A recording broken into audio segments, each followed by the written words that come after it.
रघुनाथान्वितं तं सजीवं स्वाद्वैतं स्वावधूतं परिजनसहितं कृष्णचैतन्यदेवं श्रीराधाकृष्णपादान् सहगण ललिता श्रीविशाखान्वितांश्च नमो ॐ विष्णुपादाय कृष्णप्रेष्ठाय भूतले श्रीमते भक्तिवेदान्त स्वामिनिति नामिने। नमस्ते सारस्वते देवे गौरवाणी प्रचारिणे निर्विशेष शून्यवादी पाश्चात्यदेशतारिणे वंशाकल्पतरो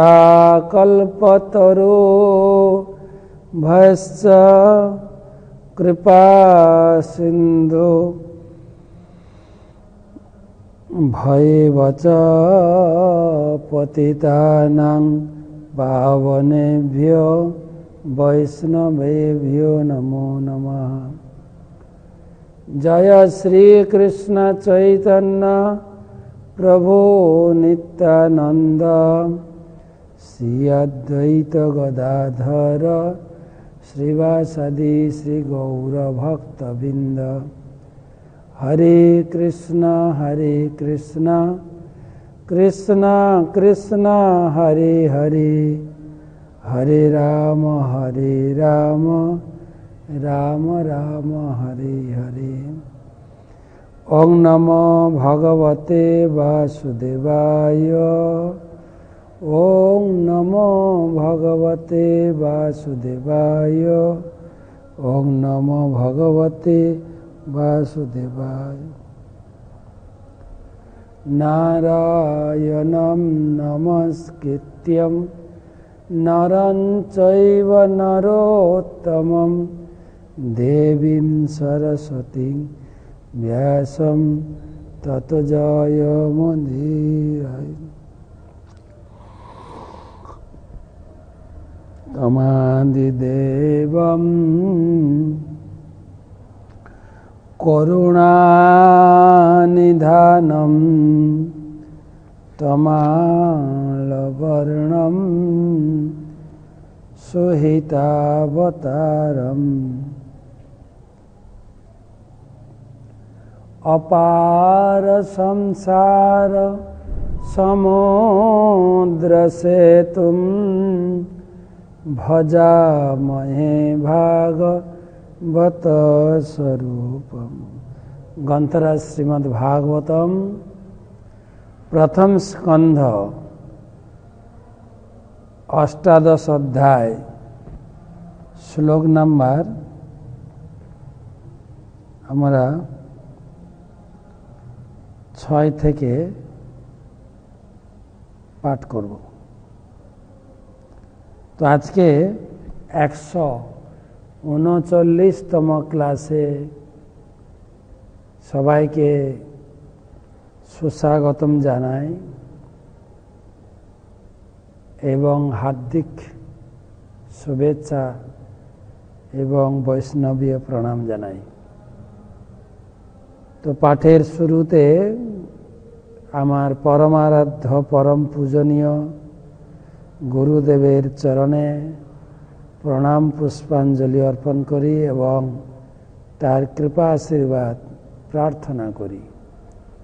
नमो विष्णुपादाय कृष्ण प्रेष्ठाय भूतले श्रीमते जय पताका स्वामिनिति नामिने। नमो आचार्य पादाय निताय कृपा प्रदायिने गौर कथा धामदाय नगर ग्रामतारि। তো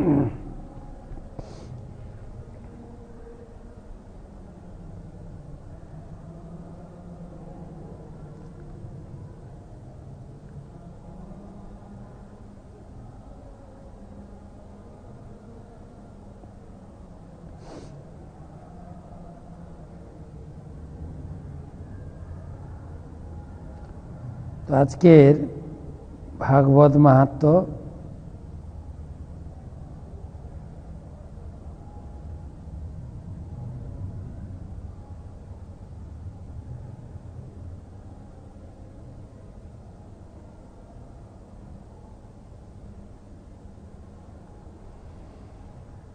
শ্রীমদ্ ভাগবত মাহাত্ম্য।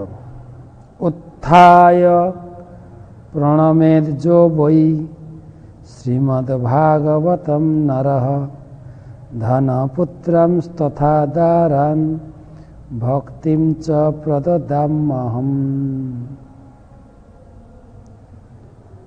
ভগবান বললেন, হে পুত্র ব্রহ্মা, যে ব্যক্তি শ্রীমদ্ ভাগবতমকে দর্শন করে দাঁড়িয়ে তাকে প্রণাম করে, তাকে আমি ধন, স্ত্রী, পুত্র দান করি এবং আমার ভক্তি দান করি।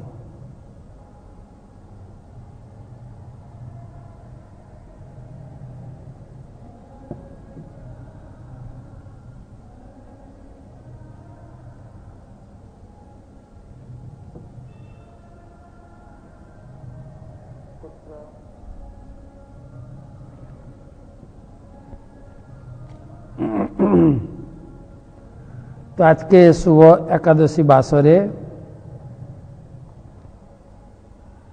আমরা ভাগবত চর্চা করছি। পরীক্ষিত মহারাজ এবং কলির প্রসঙ্গ।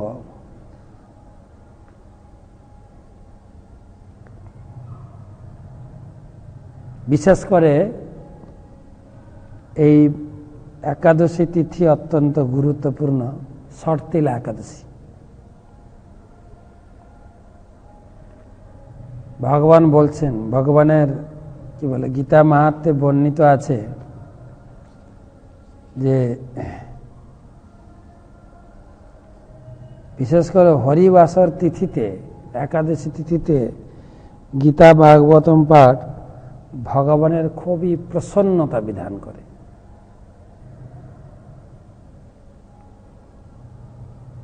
তো সেই উপলক্ষে আমাদের ভাগবত আলোচনা। যস্মিন আহানি জর্হেব ভগবানুৎসর্জগাম তদৈ বেহানুবিত্ত সাবধর্ম প্রভাব কলি।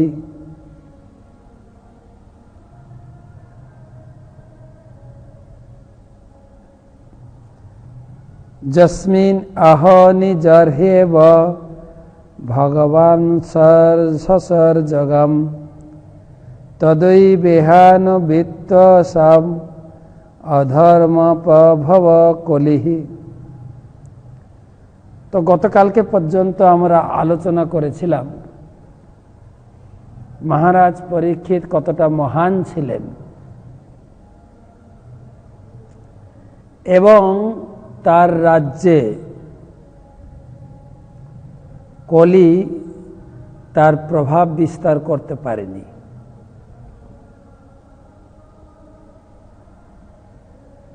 কলি যদিও পরীক্ষিত মহারাজ কলিকে থাকার অনুমতি দিয়েছিলেন, কিন্তু পরীক্ষিত মহারাজের যে ধর্ম অনুশাসন, সবাইকে ধর্মপথে তিনি পরিচালিত করেছিলেন,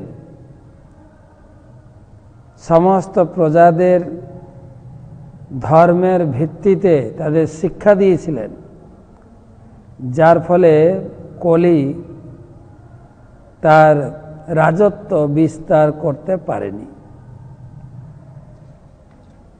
গতকালকের 5 নম্বর শ্লোকে সে কথা আমরা আলোচনা করেছি।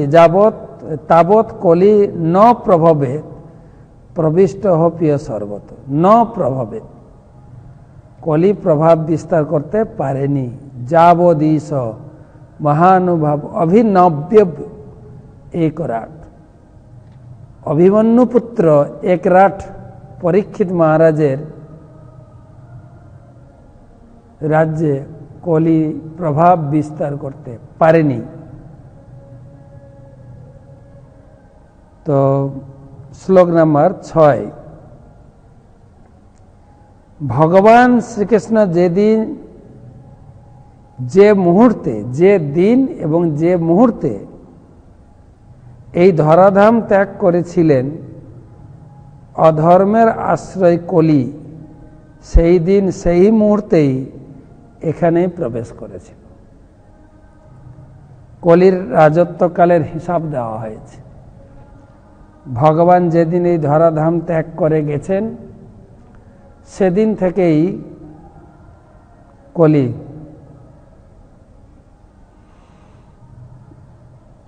অর্থাৎ ভগবান থাকাকালীন কলির যে 4টি কাজ, আমিষ আহার, দ্রুতক্রীড়া, নেশা, অবৈধ সঙ্গ, পরীক্ষিত মহারাজের রাজ্যে ছিল না। প্রভুপাদ তার তাৎপর্যে লিখছেন, পরমেশ্বর ভগবান তার দিব্য নাম, রূপ, গুণ ইত্যাদি সবই অভিন্ন। পরমেশ্বর ভগবানের উপস্থিতির ফলে কলি এই পৃথিবীতে প্রবেশ করতে পারেননি যতদিন ভগবান ছিলেন। যস্মিন অহনি, অহনি মানে দিন, যেই দিনে জ্বর হেব, ঠিক যে সময় ভগবান উৎসর্জ গাম এই পৃথিবী ছেড়ে চলে গেলেন, যে দিন আর যে মুহূর্তে, তৎক্ষণাৎ, তদৈব বাহানুবৃত্তম অসৌ অধর্ম প্রভব কলি। তদৈবাহন, ঠিক সেই সময়, সেই মুহূর্ত থেকে কলি গ্রাস করতে শুরু করলো সবাইকে। এখন তো কলি নিশ্চিতে ঘুমাচ্ছে, তার কার্য হয়ে গেছে। এখন তো মানুষ বলে আমি আমিষ ছাড়তে পারবো না, মানে কলিকে ছাড়তে পারবো না। কলি নিশ্চিত সবাইকে গ্রাস করে ফেলেছে।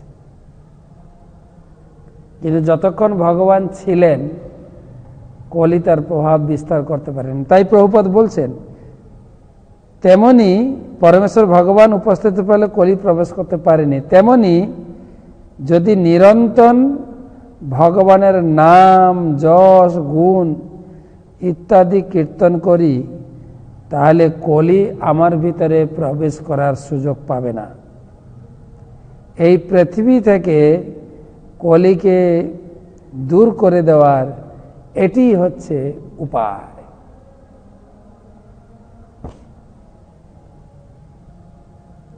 অর্থাৎ যারা হরিনাম করছেন, ভাগবত অধ্যয়ন করছেন, ভগবানকে প্রসাদ নিবেদন করে খাচ্ছেন, কলি আপনার কিছুই বিগড়াতে পারবে না। আমার গুরুদেব প্রায় বলেন, নিয়মিত ভাগবত পড়ো, কলি বাহ নরস্তে, ওই কলি তার ধারে পাশে আসবে না।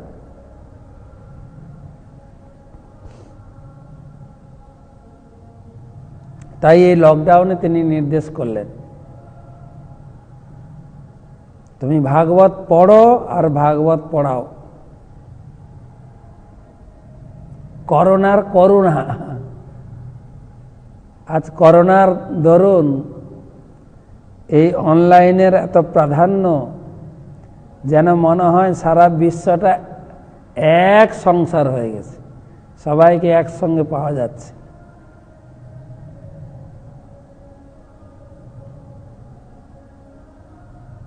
তো গুরুত্বপূর্ণ কথা, অধর্ম থেকে যেন দূরে থাকি। এই সমস্ত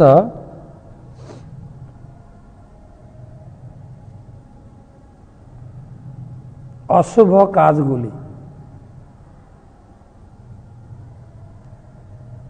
প্রভুপাদ বলছেন, আধুনিক মানব সমাজে জড় বিজ্ঞানের উন্নতি হয়েছে এবং তারা বায়ুমণ্ডলে শব্দের বিস্তারের জন্য বেতার যন্ত্র আবিষ্কার করেছে।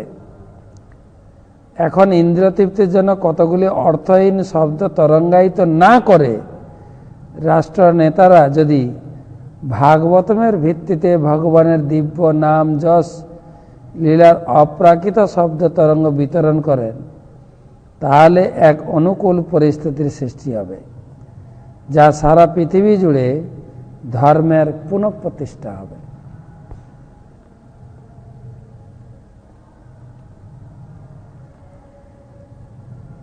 বলছেন সাংবাদিক লোকেরাও শুদ্ধ হয়ে যাবে যদি আবল তাবল লেখালেখি না করে গীতা ভাগবতমের পৃষ্ঠা থেকে কিছু ধর্মের কথা লিখুন এবং জগতের উপকার করুন। মহাপ্রভু আহ্বান করেছেন, ভারত ভূমিতে মনুষ্য জন্ম হইল যার, জন্ম সার্থক করি কর পর উপকার। আমাদের জন্ম হয়েছে পরের উপকার করার জন্য, কিন্তু উপকারটা যে কিভাবে করব সেটা যদি না জানি, আমরা কেউ সবাই কিছু না কিছু উপকার করতে চাই, কিভাবে উপকার করব, কিভাবে?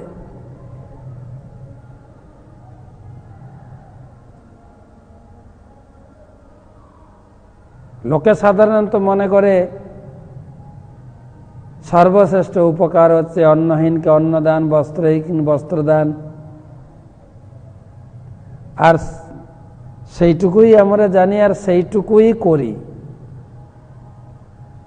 এই ধার্মিক লোকেরা কি করে, বিশেষ করে বৈষ্ণবরা, অন্যান্য সোসাইটিতে তবু হসপিটাল খুলেছে, দাতব্য চিকিৎসালয় খুলেছে, স্কুল বানিয়েছে কম খরচে পড়ার জন্য। এ বৈষ্ণবরা কি করে?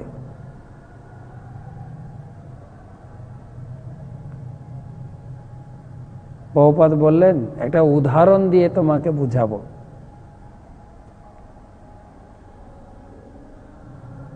তিনি দেখালেন রাস্তার পাশে কতগুলো ভিখারি, হাত পাতে না, বাবু পয়সা দিন। তো তাদের দেখে অনেক সহৃদয় ব্যক্তি কেউ টাকা দেন, কেউ শীতের দিনের বস্ত্র দিচ্ছেন, কেউ খাবার দিচ্ছেন।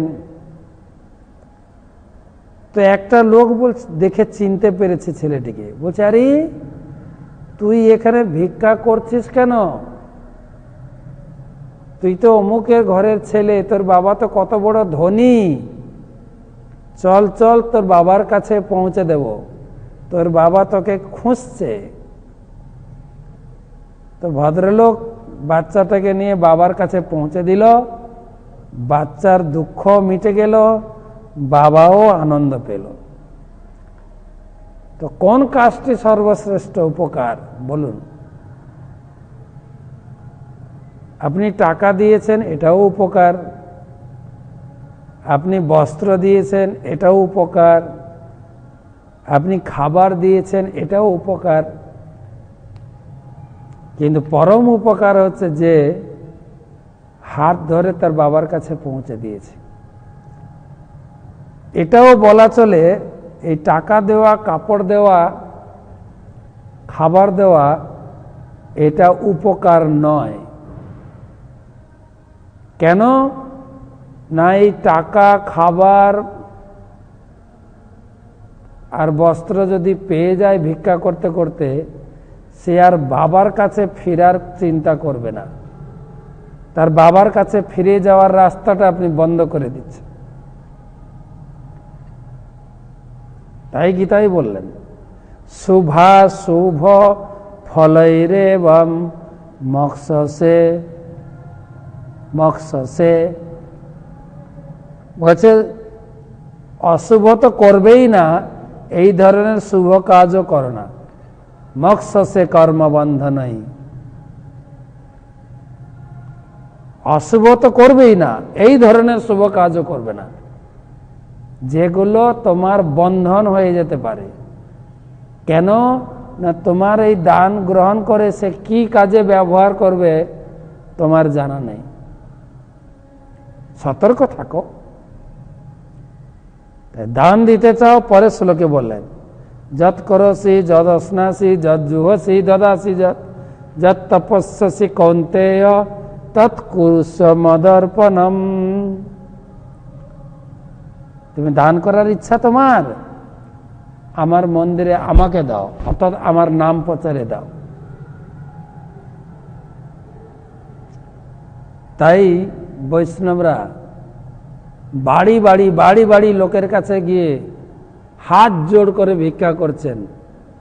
মহান তের স্বভাবে তারিতে পামর, নিজ কার্য নাহি তবু জান পরের ঘর। যারা মহান্ত, যারা পরম বৈষ্ণব, ভগবানের ঐকান্তিক ভক্ত, তারা প্রতি বাড়ি বাড়ি গিয়ে ভিক্ষা করছেন।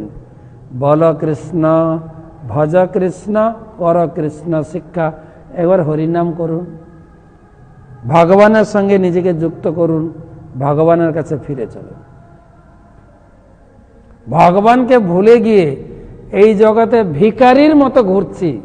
চাকরি দিন, পয়সা দিন, এটা দিন, ভোট দিন, কয়েকদিন পরে ভোট মাগবেন, ভোট দিন।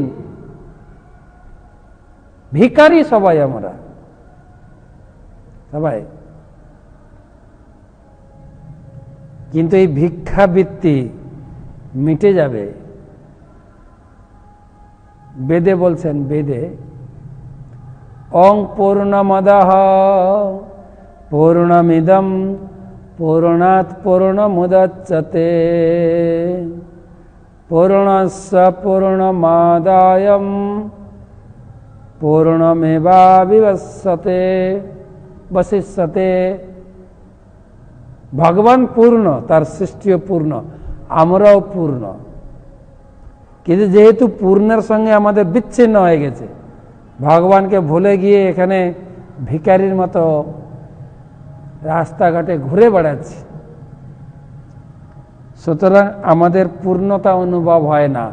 আমি ছেলে হলে আমার পূর্ণতার জন্য মেয়ে দরকার, ঘর দরকার, সংসার দরকার, চাকরি দরকার, কোনো কিছু দরকার নেই।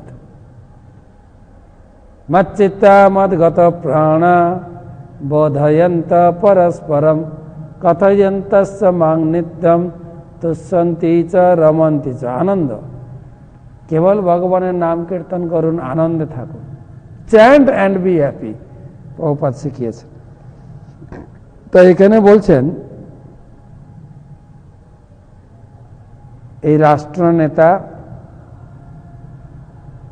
বিশেষ করে সাংবাদিক, তারা যদি ধর্মের কথা প্রচার করে কলি থেকে আমরা মুক্ত থাকব, একটা বৈকুণ্ঠের আনন্দের জগৎ তৈরি হবে এখানে। যাই হোক, শ্লোকের বক্তব্য হচ্ছে, ভগবান যখনই চলে গেছেন তখনই কলি তার রাজত্ব শুরু করে দিয়েছে। কিন্তু এই কলিযুগে একটা মহান আশীর্বাদ দিয়ে গেছেন ভগবান। দেখেন, এই শ্লোকটা পারলে মুখস্থ রাখবেন। নানুদেষ্টি কলিং সম্রাট সারঙ্গৈব সারভুক কুশলান্নাস সিদ্ধ্যন্তি নেতরাণি কিতা নিজত। নানুদেষ্টি কলিং সম্রাট সারঙ্গৈব সারভুক কুশলান্নাস সিদ্ধ্যন্তি নেতরাণি কিতা নিজত।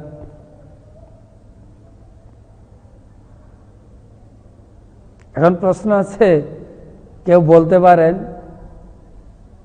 যে পরীক্ষিত মহারাজ এই কলির জয়েনিং লেটারটা কেন স্বীকার করলেন, কলিকে তিনি কেন স্থান দিলেন,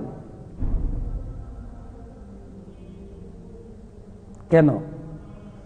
তো এখানে তার উত্তর আসছে। বলছেন সারঙ্গৈব সারভুক, মহারাজ পরীক্ষিত তিনি মধুকরের মতো সারগ্রাহী ছিলেন।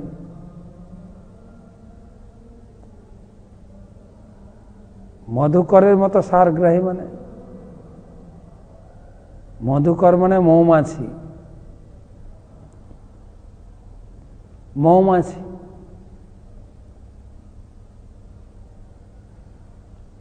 মৌমাছি মধু, ফুল থেকে মধু সংগ্রহ করে, ফুল থেকে মধু সংগ্রহ করে। ঠিক পরীক্ষিত মহারাজও শাস্ত্রের সার তিনি সংগ্রহ করেছিলেন, যে কলিযুগের জন্য একমাত্র সার হচ্ছে হরিনাম। তাই তিনি বলছেন নানুদেষ্টি কলিম সম্রাট। মহারাজ পরীক্ষিত ছিলেন মধুকরের মতো সারগ্রাহী। তিনি খুব ভালোভাবেই জানতেন যে এই কলিযুগে শুভ কর্ম সম্পাদন করার ইচ্ছা মাত্রই ফল পাওয়া যায়, কিন্তু অশুভ কর্মসমূহের ক্ষেত্রে সেরূপ হয় না, সেগুলি অনুষ্ঠিত হলেই ফল দান করে। তাই কলিযুগের প্রতি তিনি বিদ্বেষী ছিলেন। তিনি কলিকে কেন স্থান দিলেন, কেন স্থান দিলেন না? বলছেন সারঙ্গৈব সারভুক, কলিযুগে একটা সার কথা বলে শোনায় সুত গোস্বামী বলছেন কি না, কুশল নাশু সিদ্ধন্তি। কুশল নাশু সিদ্ধন্তি মানে কুশল আশু মানে শীঘ্রই, কুশল চিন্তা মাত্রেই ফল পাবেন। আরো পরিষ্কার করে বলি, জিনিসটা ভালো করে বুঝবেন। প্রভুপাদ তাৎপর্যে, যাদের ভাগবত হাতে আছে দেখুন, কলিযুগকে বলা হয় অধপতিত যুগ। এই অধপতিত যুগে সমস্ত জীবেরা অত্যন্ত দুর্দশাগ্রস্ত বলে ভগবান তাদের কিছু বিশেষ সুবিধা দিয়ে গেছেন। তাই ভগবানের কৃপায় পাপ কর্মের অনুষ্ঠান না করা পর্যন্ত জীবকে পাপের ফল ভোগ করতে হয় না। অন্যান্য যুগে পাপ কর্মের চিন্তা করার মাত্রই কেবল জীবকে তার কর্মের ফল ভোগ করতে হতো।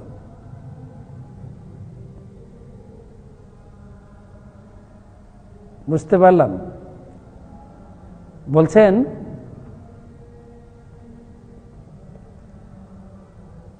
কোন ক্রমে যদি আপনার মাথার ভিতরে আজে বাজে চিন্তা, খারাপ চিন্তা, আমি ওকে খুন করব, আমি ওর সম্পত্তিটা যে কোনো উপায়ে হাতিয়ে নেব, এসব চিন্তা মাত্রেই রিয়াকশন হয়ে যেত। এই তোমার চিন্তা মাত্রেই তোমার পাপ হয়ে গেল। এটা ছিল অন্যান্য যুগে। আর কি ভালো চিন্তা, আমার ইচ্ছা হচ্ছে আমার যদি টাকা থাকতো আমি একটা মহা বৈষ্ণব ভোজ দিতাম, অনেক বৈষ্ণবকে আমন্ত্রণ করতাম এবং তাদের ভোজন করাতাম, ভোজন দক্ষিণা দিতাম, তাদের অনেক অর্থ দক্ষিণা দিতাম, কাপড় দক্ষিণা দিতাম, তাদের অনেক কিছু দিতাম যদি আমার অনেক অর্থ থাকতো। এইরকম চিন্তা করলেই ফল পাবেন না যতক্ষণ না করছি। এটা ছিল অন্যান্য যুগে। পাপ চিন্তা মাত্রই ফল, ভালো চিন্তা করলে পাবেন না, ভালো যতক্ষণ না করছেন। আর কলিযুগে উল্টো, সম্পূর্ণ উল্টো। শ্লোকে দেখেন, কুশলী কুশলানি আশু, কেবল কুশল চিন্তা মাত্রই ফল পেয়ে যাবেন। আপনি চিন্তা করুন না বসে বসে, ঘুম থেকে উঠে আজকে দ্বাদশী তিথি, শাস্ত্রে বলা হয়েছে যে যারা একাদশী ব্রত করলেন তো সকালে ভগবানের মঙ্গল আরতি করবেন, ভগবানকে শৃঙ্গার করবেন, ভোগ দেবেন, ভগবানের চরণে পুষ্পাঞ্জলি দিয়ে বলবেন যে আমি যা একাদশী ব্রত করলাম, ব্রতের সমস্ত রেজাল্ট, ফল, কি বলা যায়, তার যে কুশল ফলাফল, বেনিফিট বলে ইংরেজিতে, সব আমি আপনার চরণে অর্পণ করলাম। এবং এই ব্রত ধারণ করতে গিয়ে যদি আমার কিছু অপরাধ হয়ে থাকে, হে প্রভু আমাকে নিজে গুণে মার্জনা করবেন। আমি এইভাবে ভগবানের চরণে নিজের ক্ষমা প্রার্থনা করে এবারে যা আপনি ভোগ লাগিয়েছেন, এবং আরও কিছু ইচ্ছা হচ্ছে আপনার আজকে সমস্ত এই দ্বাদশী তিথিতে বলা হয়েছে আগে ব্রাহ্মণ বৈষ্ণবদের ভোজন দেবে এবং তাদের অনুমতিক্রমে তাদের উচ্ছিষ্ট নিয়ে পারণ করে ব্রত সমাপন করবেন। এটা হচ্ছে ব্রতের নিয়ম। তো এখন মনে মনে চিন্তা করুন, বাড়িতে আমি অনেক বৈষ্ণব ডেকেছি এবং তাদের প্রচুর পরিমাণে ভোজন দিলাম, উত্তম প্রসাদ খাওয়ালাম, তাদের অনেক রকমের পানীয় পান করালাম, soup, hot drinks, cold drinks, এবং তাদেরকে একটা মোটা দক্ষিণা দিয়ে তাদের কাছে প্রণাম করে তাদের আশীর্বাদ গ্রহণ করে তাদেরকে বিদায় দিলাম এবং তাদের অনুমতি নিয়ে এবারে আমি পারণ প্রসাদ গ্রহণ করুন। আপনি ফল পেয়ে যাবেন, বৈষ্ণব ভোজনের ফল। এটাই বলা হচ্ছে। করুন, ভালো চিন্তা করতে অসুবিধা কোথায়? যদি করতেও না পারি, এখানে বলছেন ভালো চিন্তা মাত্রই আপনি ফল পাবেন।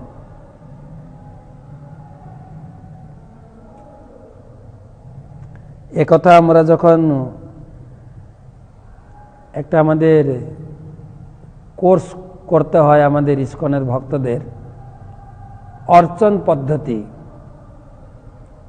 মানে কি করে আপনি ঠাকুর পূজা করবেন, ঠাকুরকে কোন মন্ত্র দিয়ে জাগরণ করবেন, জাগরণ করার সময় ঠাকুরের কোন অঙ্গে প্রথম স্পর্শ করবেন,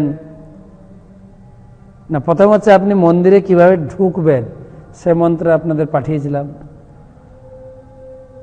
কিভাবে নিজের কি মনোভাব থাকা দরকার মন্দিরে ঢোকার সময়, কি মন্ত্র দিয়ে ঠাকুরকে জাগরণ করবেন, তারপরে জাগরণ করার পরে আপনি কি মন্ত্র দিয়ে প্রণাম করবেন, তারপরে ঠাকুরকে আচমন দেবেন, পাদ্য দেবেন, অর্ঘ্য দেবেন, তাকে সুন্দর বস্ত্র পরাবেন, তার মুকুট পরিয়ে দেবেন, বাঁশরি হাতে তুলে দেবেন, রাধারানীর হাতে মালা তুলে দেবেন, এইভাবে ঠাকুরকে সাজিয়ে ভোগ নিবেদন করে ঠাকুরকে আরতি করবেন।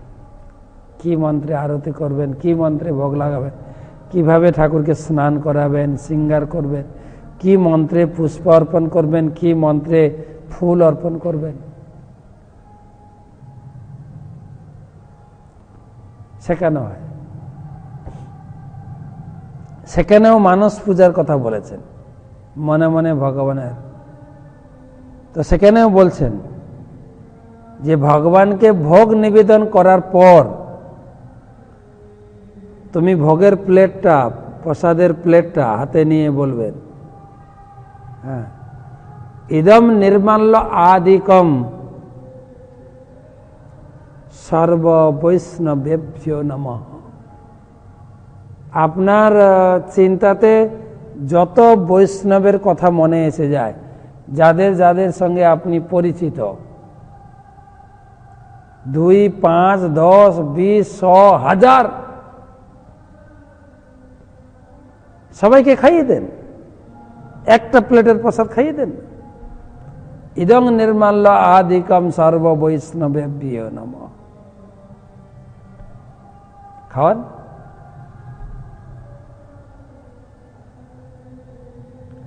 ঘরে ডেকে এত খরচা করবেন কেন, ঠিক না? ঘরে ডেকে নিয়ে আসবেন, ঝনঝটি করে এত রান্না করো, আবার কে কোনটা পছন্দ করে পছন্দ করে না, এটা ঝামেলার ব্যাপার আছে। কেউ তিতো পছন্দ করে, কেন বর্তমান মিষ্টির থেকে তিতোর আদতটা বেশি হয়েছে। আবার কেউ বলে তিতো কেন খেতে যাব, তিতো তো যারা কি বলা যায় ম্যানেজমেন্টের লোক সবসময় তিতিয়ে তিতিয়ে কথা বলে, তারা তিতো খাবে। আমরা 2-4টা মিষ্টি কথা বলবো, মিষ্টি কথা বলি, প্রসাদ হবে একদম মিষ্টি স্বাদিষ্ট। তো কেউ মিষ্টি খেতে পছন্দ করে, কেউ টক ঝাল খেতে পছন্দ করে, কেউ তিতো খেতে পছন্দ করে, কেউ একটু কি বলা যায় বয়েল, সিদ্ধ সিদ্ধ, বেশি তেল মশলা দিও না। মানে প্রচুর তেল মশলা খেতে খেতে এখন সিদ্ধি প্রাপ্ত হয়েছে, যারা সাধনায় সিদ্ধি লাভ করেছেন তারা সিদ্ধ খাবেন। আবার কেউ একটু মশলাদার, একটু স্বাদিষ্ট, একটু ঝালে মুখটা শোষ করবে, চোখ দিয়ে জল, এইগুলো পছন্দ করে। কেউ ভাজা পোড়া পছন্দ করে। এত পছন্দের সবাইকে তো সন্তুষ্ট করা যায় না। তো ঘরে আর ডাকবেন কেন, মনে মনে খাইয়ে দেন না। প্রতিদিন খাওয়ান, 3 বেলা খাওয়ান। যে যেটা খেতে পছন্দ করে তাকে সেটাই খাওয়ান দোকান থেকে কিনে, মনে মনে। অসুবিধা কোথায়?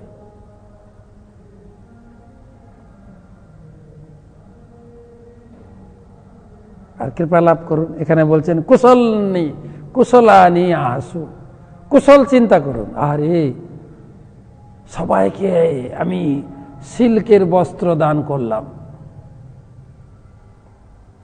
আমি মন্দিরে আমি 20টা গাভী দান করে দিলাম, গোদান মহাপুণ্য। কর,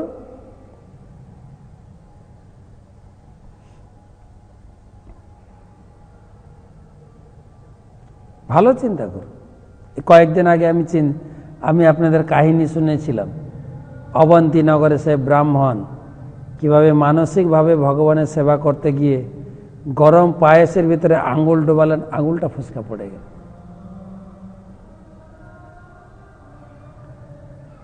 তো কলিযুগের এটা সুবিধা আছে, আপনি বসে বসে শুধু শুভ চিন্তা করুন, শুধু ভালো চিন্তা করতে থাকুন। কালকে না আমি সকালে পারণের আগে রাধা মাধবকে একটা সুন্দর গোলাপের মালা পরাবো।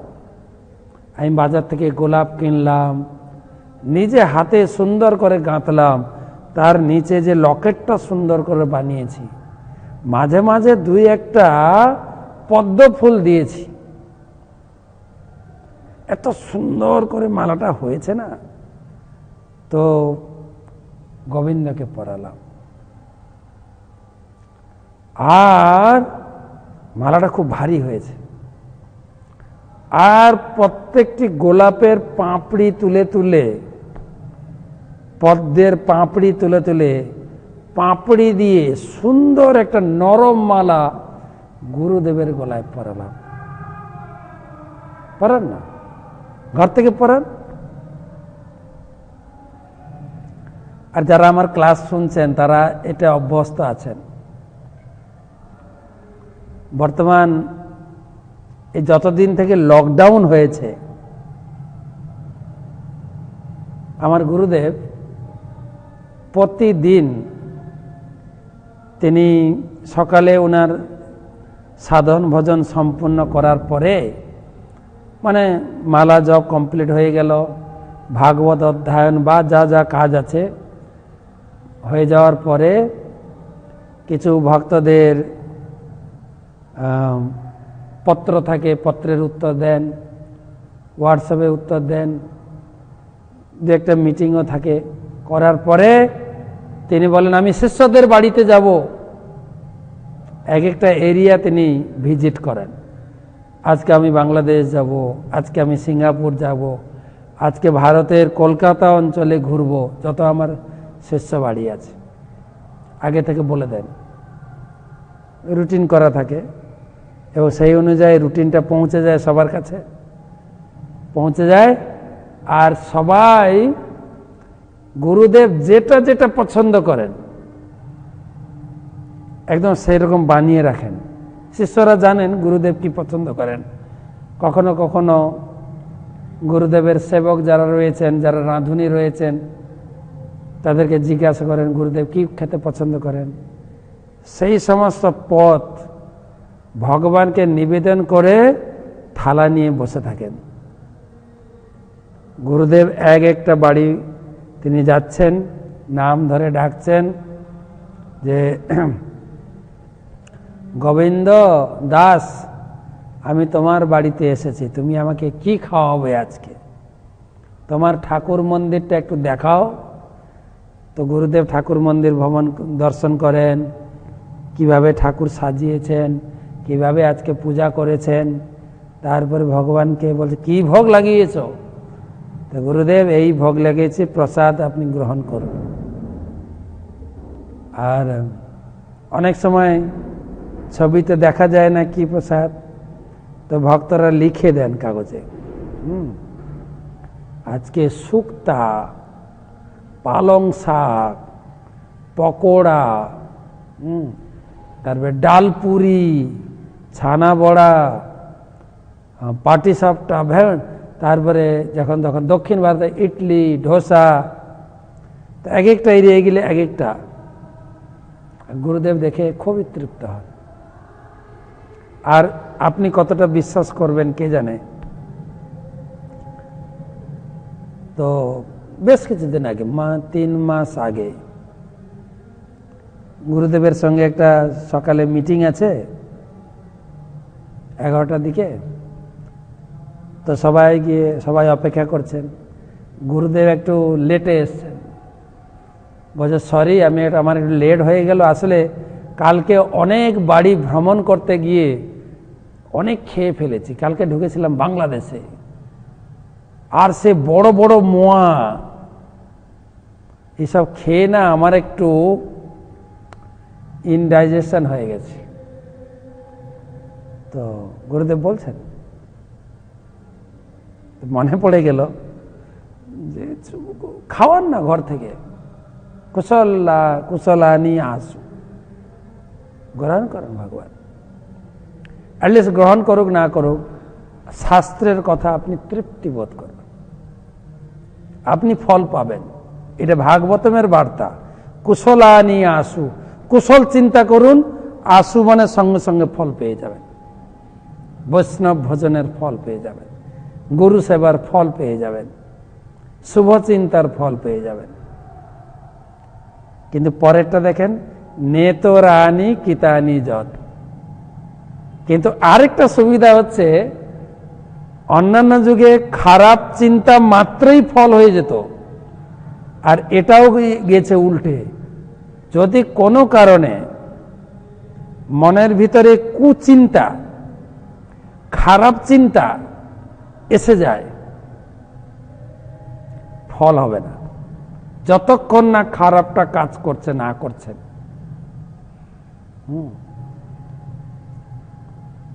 কালকে লোকটাকে এমন একটা দেব না, হয়তো রাগের ভিতরে বলে ফেলেছেন, কিন্তু যতক্ষণ না ঘুষি মারছেন ততক্ষণ আপনার পাপ হবে না।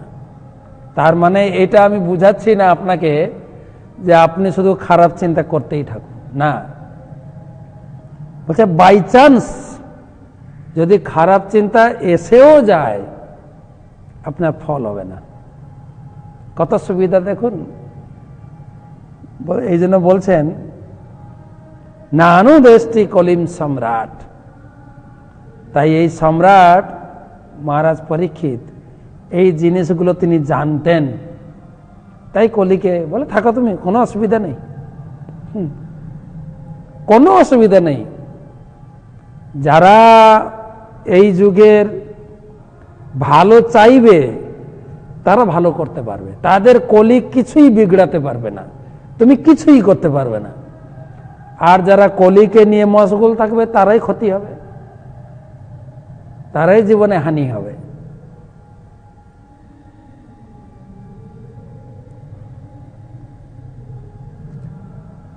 এই যুগের পুণ্যকর্মের চিন্তা করলেই কেবল শুভ ফল পাওয়া যায়।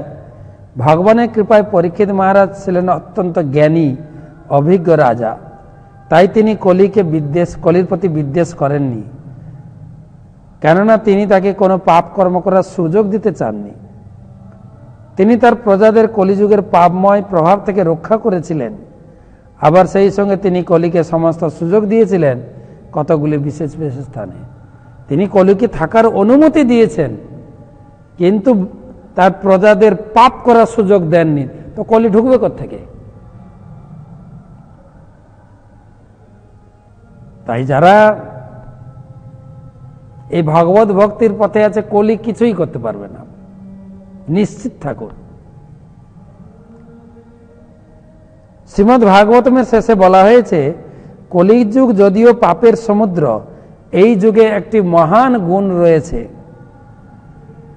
তা হচ্ছে কেবলমাত্র ভগবানের দিব্য নাম কীর্তন করার ফলে জীব অনায়াসে এই জড় জগতের বন্ধন থেকে মুক্ত হতে পারে।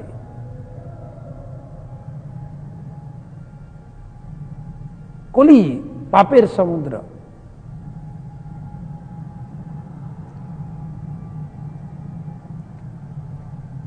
কীর্তনা দেব কৃষ্ণস্য মুক্ত সঙ্গ পরম ভজন। কলৌ দোষে নিধে রাজন। কলৌ, কলিযুগ হচ্ছে দোষের সমুদ্র। ভাগবতমের শেষে প্রভুপাদ বলছে এই শ্লোকটা, একাদশ স্কন্ধে।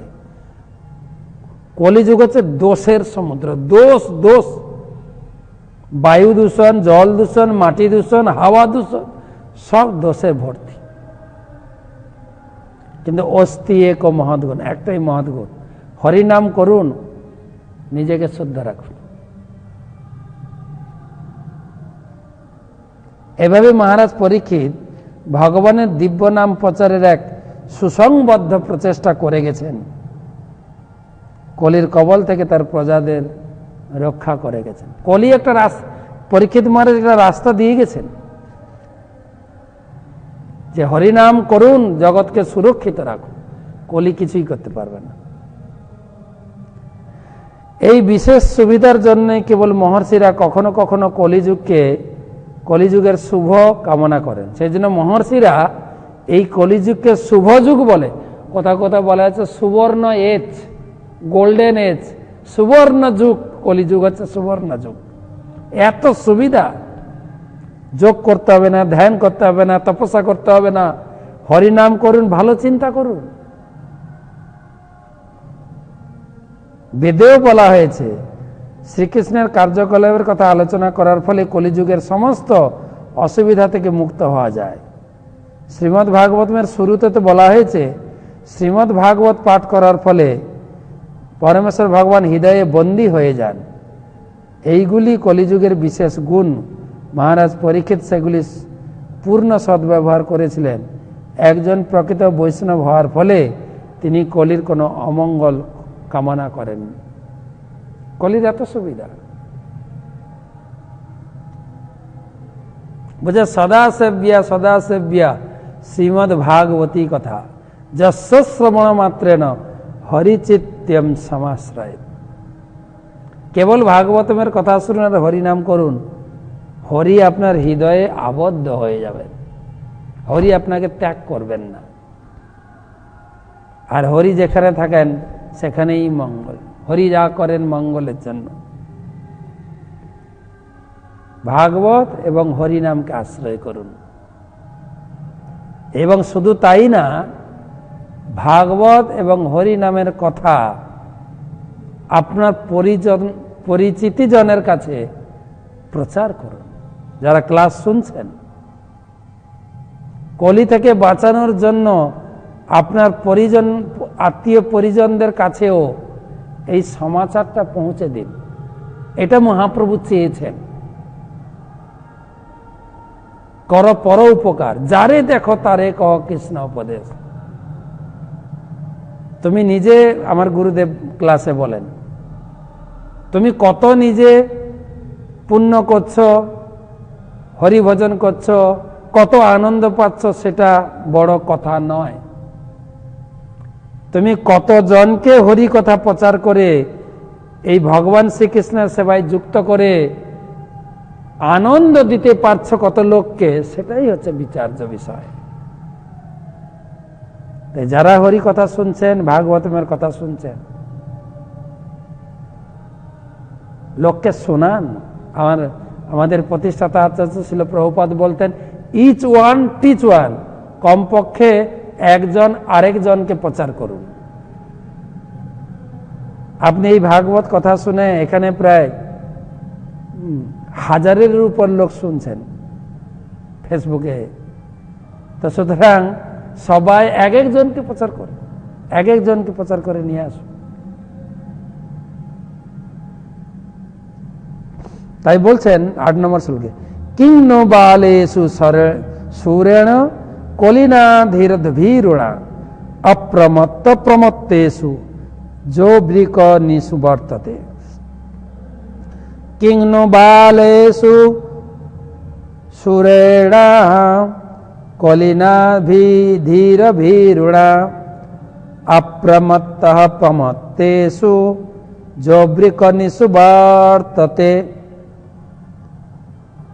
মহারাজ পরীক্ষিত বিবেচনা করেছিলেন যে নির্বোধ মানুষরাই কলিকে অত্যন্ত শক্তিশালী বলে মনে করবে, কিন্তু যারা আত্মসংযত তাদের কলি থেকে কোনো ভয় থাকবে না। মহারাজ পরীক্ষিত ছিলেন সিংহের মতো পরাক্রমশালী এবং তিনি মূর্খ অসতর্ক ব্যক্তিদের রক্ষা করেছিলেন। তাই যারা ধর্ম আচরণ করে কলিকে তোয়াক্কা করবে না, কলিকে মোটেই ভয় করবে না, কলি তার কিছুই করতে পারবে না। তাই বলছেন, উপবর্ণিতমেতদ্য পুণ্যম পরীক্ষিতম ময়া বাসুদেব কথোপেতম আখ্যানম যদ পৃচ্ছত। উপবর্ণিতম এতদ্য পুণ্যম পরীক্ষিতম ময়া বাসুদেব কথোপেতম আখ্যানম যদ পৃচ্ছত। হে ঋষিবৃন্দ, সনক ঋষি সুত গোস্বামী বলছেন, হে ঋষিবৃন্দ, আমাকে যে প্রশ্ন করেছিলেন সেই প্রশ্ন অনুসারে আপনাদের মহারাজ পরীক্ষিতের পবিত্র ইতিহাসের প্রসঙ্গে ভগবান শ্রীকৃষ্ণের কথা বর্ণনা করেছি। আপনার পরীক্ষিত মহারাজের কথা শুনতে চেয়েছিলেন, আমি বিস্তারিতভাবে তার জন্মকথা, তার ভক্তির যে শ্রেষ্ঠতা, ভগবানের প্রতি তার নিষ্ঠা এবং তার সুদক্ষ রাজ্য পরিচালনা এবং কলিকে প্রতিহতা করার ক্ষমতা বিস্তারভাবে বর্ণনা করলাম। আপনার যা শুনতে চাইছিলেন আমি বললাম। যা যা কথা ভগবত কথনীয় রুকর্মণ গুণকর্মাশ্রয় পুম্ভি সংসেব্যস্তা বভূষুভি। যা যা কথা ভগবত কথনীয় উরুকর্মণ গুণকর্মাশ্রয়া পুম্ভি সংসেব্যস্তা বভূষুভি। যারা তাদের জীবনে পূর্ণ সিদ্ধি লাভের অভিলাষী তারা অবশ্যই শ্রদ্ধাবনত চিত্তে অদ্ভুত কর্মা পরমেশ্বর ভগবানের অপ্রাকৃত গুণ কার্যকলাপ সম্বন্ধীয় কথা শ্রবণ করা কর্তব্য। তাই সুত গোস্বামী সিদ্ধান্ত দিলেন, তাই আমার অনুরোধ, আমার নির্দেশ, যারা জীবনের কুশল পেতে চান, জীবনকে মঙ্গলময় করতে চান, জীবনকে সার্থক করতে চান, শ্রদ্ধাবনত চিত্তে ভগবানের কথা শুনতে থাকুন। শ্রদ্ধা হওয়া চাই, শ্রদ্ধা যে আমি 1 ঘন্টা আমি ভাগবত নিয়ে বসবো এবং কথা শুনবো, তাহলে পূর্ণ উপকার পাবেন। আর যেটা যদি শোনার পরে কাউকে বলেন, এটা একটা বিজ্ঞান ভিত্তিক পদ্ধতি। শ্রবণের পরে কীর্তন, কীর্তন মানে কাউকে বলতে হবে আপনাকে যা শুনলাম, তারপরে স্মরণ, তখন মনে থাকবে। শ্রবণ, কীর্তন, স্মরণ। আরেকটা হচ্ছে শ্রদ্ধাবনত চিত্তে। শ্রদ্ধাবনত চিত্তে মানে আমি ফিক্সড এই কথা শোনার জন্য একাগ্র হব, একাগ্রতা অবলম্বন করতে হবে। যদি আপনার এখন কাজ থাকে পরে শুনুন, এমন নয় যে এদিকে মোবাইল ধরবো এদিকে কথা শুনতে থাকবো, যে কথা শুনবো রান্না করব, কথা শুনবো খেতে থাকবো, কিছুটা উপকার পেতে পারে। কিন্তু শ্রদ্ধাবনত চিত্তে পবিত্র জায়গায় বসুন, ভাগবত হাতে রাখুন এবং ক্লাস শুনুন পূর্ণ। তাই বলছেন, যারা জীবনকে সফল করতে চান, যারা জীবনের পূর্ণ সিদ্ধি লাভ করতে চান, যারা জীবনকে উচ্চ পর্যায়ে নিয়ে যেতে চান, কেবল ভাগবতমের কথা শুনুন, কেবল ভাগবতমের কথা।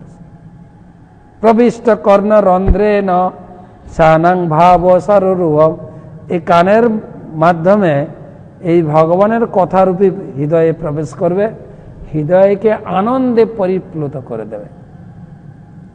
তো সুত গোস্বামী তার বক্তব্য শেষ করলেন এবং ঋষিরা পরীক্ষিত মহারাজ সম্বন্ধে আরো জানতে চাইবেন।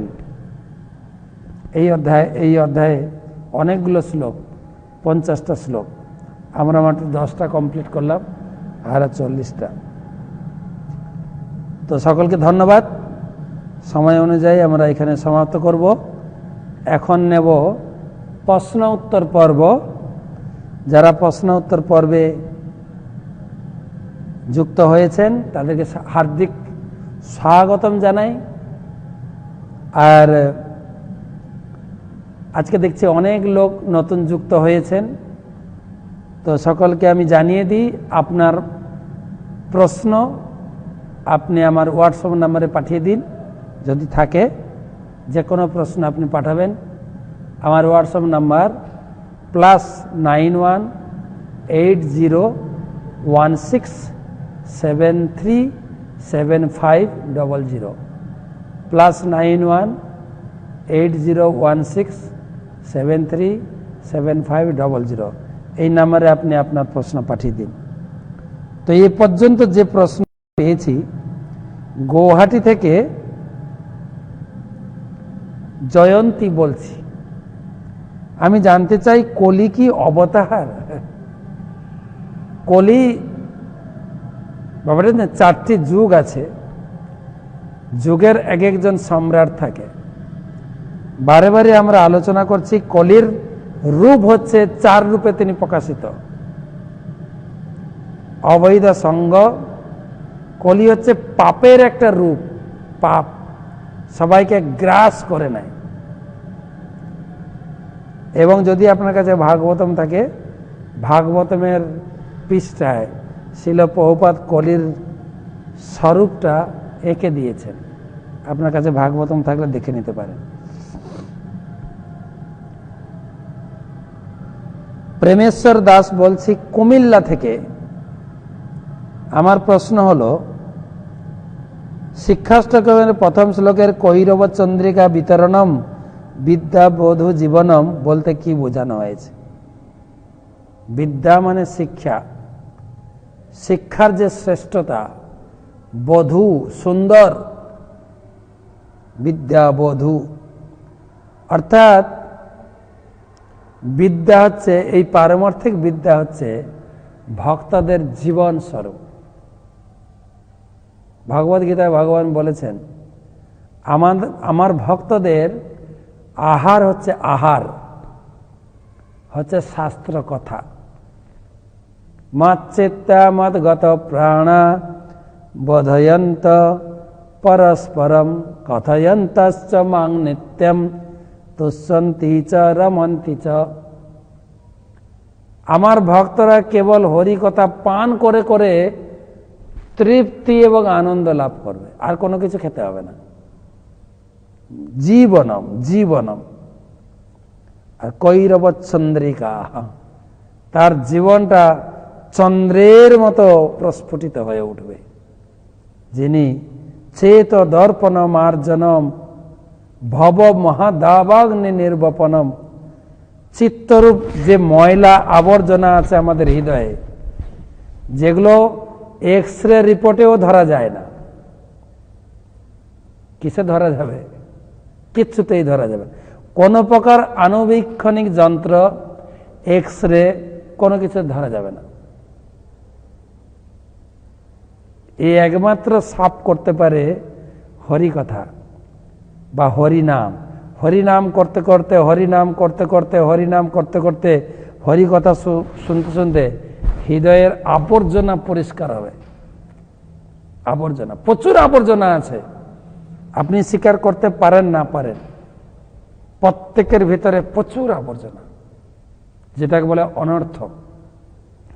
আমি উদাহরণ দিয়ে বুঝাই যে আমরা খাই কত সুন্দর সুন্দর সুগন্ধি স্বাদিষ্ট বস্তু, আর শরীর থেকে মল রূপে যখন বেরোচ্ছে দুর্গন্ধ, কোথা থেকে এলো? সব ভিতরে আছে। তো সেই হরিনাম ভাগবত শ্রবণ করতে করতে যখন হৃদয় সম্পূর্ণরূপে পরিমার্জিত হবে, ধীরে ধীরে তার জীবনের উজ্জ্বলতা, চন্দ্রিকা উজ্জ্বলতা বিতরণ হবে। এবং এই বিদ্যা বোধ জীবন, এই ভাগবত বিদ্যা, হরিনাম বিদ্যা তার জীবন স্বরূপ। তাই কেবল সেই সংকীর্তনের জয়যোগ হোক, জয়যুক্ত হোক। পাজুস ব্যানার্জি নাকি পীযুষ ব্যানার্জি, যাই হোক, চারকল গ্রাম, বীরভূম থেকে। আমার প্রশ্ন হচ্ছে, 6 সৎসঙ্গ নিয়ে একটু আলোচনা করবেন। শিল রূপ গোস্বামী পাদ, তার একটা ছোট্ট বই আছে যার নাম হচ্ছে উপদেশামৃত, মাত্র 11খানা শ্লোক আছে। সেখানে পর্যায়ক্রমে বর্ণনা করেছেন 6 বেগদমি, 6 বেগের কথা বলেছেন, 6 দোষোষধি, 6টা দোষ আছে আমাদের জীবনে বলবেন, এবং 6 গুণ, ভক্তি করতে গেলে 6টা গুণের প্রয়োজন সেটা বলেছেন। তারপরে হচ্ছে 6 সৎসঙ্গ। এই 6 সৎসঙ্গ হচ্ছে ভক্তি করতে গেলে এটা খুব গুরুত্বপূর্ণ। 6 সৎসঙ্গ হচ্ছে দদাতি, শ্লোকটা হচ্ছে এরকম, দদাতি প্রতি গৃহ্ণাতি। আপনি সঙ্গটা করবেন, সৎসঙ্গ করবেন ভক্তদের সঙ্গে। কি করবেন? ভক্তকে কিছু উপহার দেবেন, ভক্তর কাছে কিছু প্রসাদ গ্রহণ করবেন। দদাতি দেবেন, কিছু নেবেন, প্রতিগৃহণাতি। পিচ্ছতি গুজ্জ মাক্ষাতি পৃচ্ছতি, আপনার মনের কথা কিছু জিজ্ঞাসা করবেন বা শেয়ার করবেন, তার মনের কথা আপনি শুনবেন। কিছু প্রশ্ন করবেন, উত্তর নেবেন, এটাও একটা সঙ্গ। প্রথমটা কিছু উপহার দেবেন, নেবেন, এটা সঙ্গ দুটো। আর দুটো হচ্ছে কিছু কথা জিজ্ঞাসা করবেন, তার কাছে উত্তর নেবেন, বা আপনার মনের কথা শেয়ার করবেন, তার কথা শুনবেন। চারটা হয়ে গেল। আর দুটো হচ্ছে ভুমতে ভজয়তে, আপনি বাড়িতে ডেকে উত্তম প্রসাদ খাওয়াবেন, আবার তার বাড়ি থেকে কিছু প্রসাদ স্বীকার করবেন, বা আপনি ভোজন করিয়ে তার উচ্ছিষ্ট নেবেন, হাতে চেয়ে নিয়ে। প্রথমে ভুমতে বৈষ্ণবকে ডেকে খাওয়াবেন, তারপরে তার কাছ থেকে মহাপ্রসাদ চেয়ে নেবেন।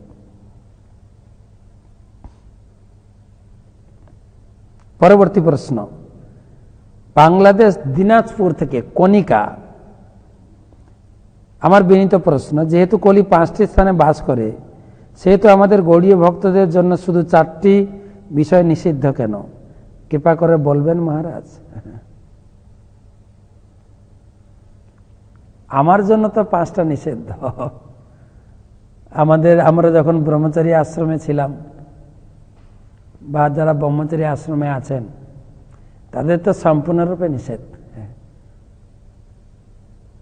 সোনা গ্রহণ করে না। আমাদের গ্রামেও একটা কথা প্রচলিত আছে, পরের সোনা দিও না কানে, কান যাবে তোর হ্যাচাক টানে, এই টান দেবে। তো সোনা থেকে সাবধান থাকতে বলা হয়েছে। তা বুদ্ধিমান লোক এই 5টা থেকে সাবধান থাকবেন। এখন 4টা তো ঘোর পাপ কাজ। প্রথমে যে 4টে, সেই পাপ কাজটা নিষেধ। এবারে সোনাকে পাপ বলা হয়নি, কিন্তু সোনা পাপ কাজ না। কিন্তু উনি বলছেন সোনা যেখানে থাকবে কলহ, তাই সোনার থেকে একটু দূরে থাকো। সোনা তো পবিত্র বস্তু। কোন জিনিসকে, আমি যেটা পূজারীরা জানে, কোন শুদ্ধ কাজ করতে গেলে সোনা লাগে। এমনকি ভগবানের অভিষেকেও সোনা ব্যবহার করা হয়। যখন লাস্টে সহস্র ধারা দেওয়া হয়, সেখানে সোনা, রূপা, বিভিন্ন ধাতু ব্যবহার করা হয়। সোনা, সেজন্য সোনা পাপ না।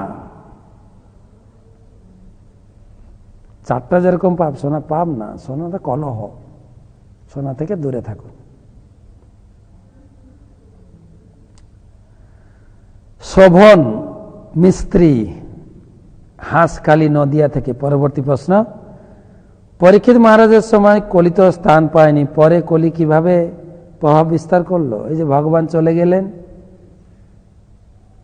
কলি পরীক্ষিত মহারাজ যখনই চলে গেলেন, কলি সুযোগ পেয়ে গেল। আর যে ব্যাপারটা আছে, এটাতে বোঝার অসুবিধা নেই। কেউ অধর্ম করতে পারবে না, এতটাই কঠোর শাসন ব্যবস্থা ছিল পরীক্ষিত মহারাজের। কেউ কোনো অধর্ম, কেউ নেশা করতে পারবে না, কেউ পশু হত্যা বা ওই ধরনের কিছু হত্যা করতে পারবে না। এখন পরীক্ষিত মহারাজ যখন চলে গেল, এগুলো শুরু হয়ে গেল, এইভাবে কলি ঢুকে গেল।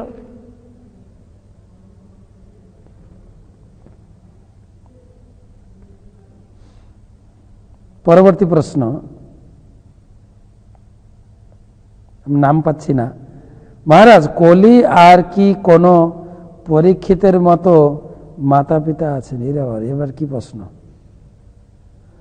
আমি জ্ঞানতাগড়ি থেকে নিপা কোলে বলছি। প্রশ্নটা কি জানি না, পেলে আপনাকে জানাবো। এমন এমন প্রশ্ন, দারুণ। কলির মা বাবাকে জেনে আপনার কি লাভ হবে? ব্যাপারটা হচ্ছে প্রশ্ন এমন ধরনের প্রশ্ন করুন যেটা জানলে আমার উপকারে লাগবে। আপনি কি কলির মা বাবার সঙ্গে দেখা করবেন না তার কাছ থেকে কিছু নেবেন? আমরা তো কলিকে হাঁটাতে চাইছি মন থেকে, আপনি দেখছি কলির বংশ জানতে চাইছে। মনে কিছু করেন না, যতটুকু জানার দরকার, যেটা জানলে আমার মঙ্গল হবে, মঙ্গল। লাস্ট প্রশ্ন আজকে, রিয়া সেন কলকাতা থেকে। এক বিধবা মাতাজি আমার বাড়িতে আসতো প্রতি দ্বাদশীতে, তিলকমালা পরতো, জপ করতো। আমি একদিন দেখি উনি চায়ের দোকানে কেক আর চা খাচ্ছেন। পরদিন উনি ভিক্ষা করতে আসলে আমি মাতাজিকে কোনো ভিক্ষা না দিয়ে উনারকে পাঠিয়ে দিলাম নাকি। কাল রাতে উনি মারা যান। এখন আমার মনে খুবই আফসোস হচ্ছে, আমি কি কোনো পাপ করলাম? বুঝলাম না প্রশ্ন। ভিক্ষা নিতে এসছেন, ভিক্ষা দেবেন না কেন? পরীক্ষিত মহারাজের মতো লোক কলি ভিক্ষা চাইলেন, কলিকে স্থান দিয়েছেন। এটা একটু আগে পড়ে এলাম, কয়েকদিন আগে।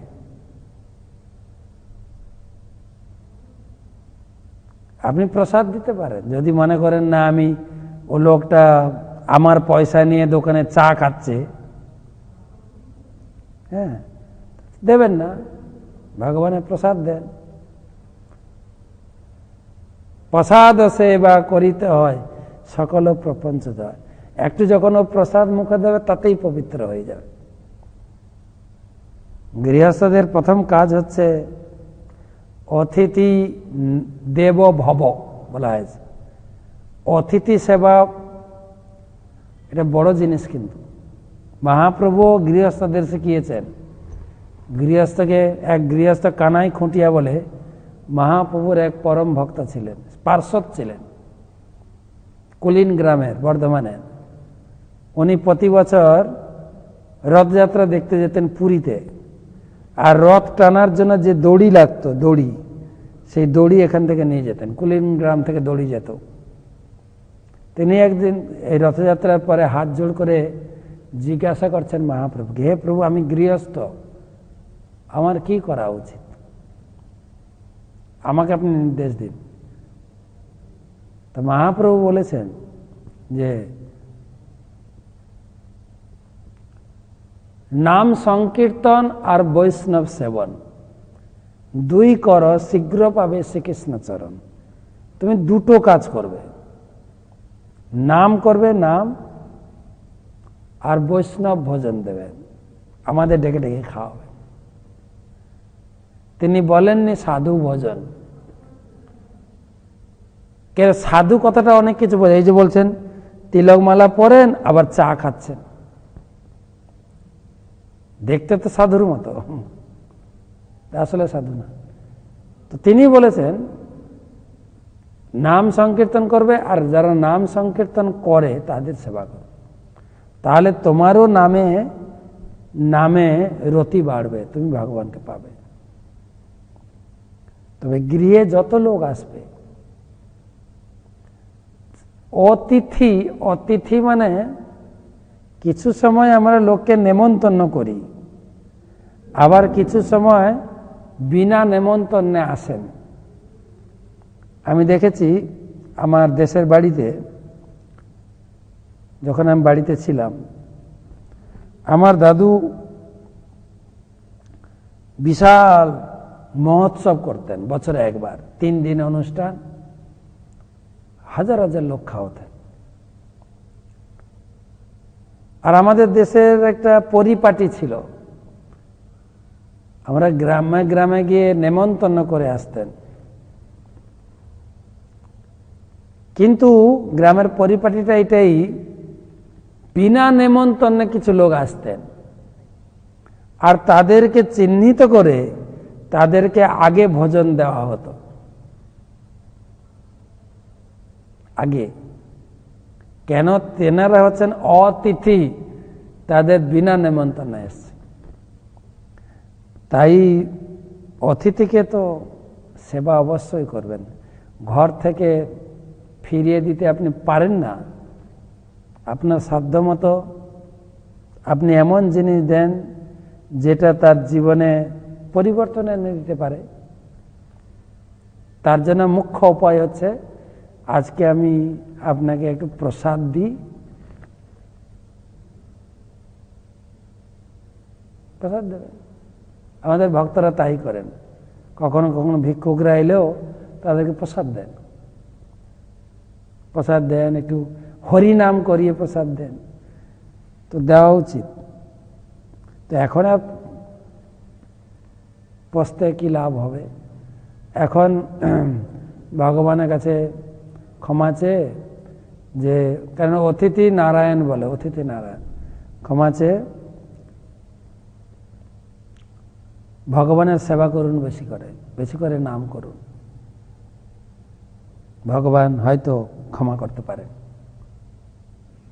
তো আজকে এই শর্তিলা একাদশী চলছে, এখন কালকে সকাল পর্যন্ত বিভিন্ন প্রান্তে বিভিন্ন পারণের টাইম রয়েছে। আপনারা যারা ব্রত রেখেছেন, যারা নাম করছেন, অনেকে হরিবাসর করবেন, রাত্রি জাগরণ করে হরিনাম করবেন।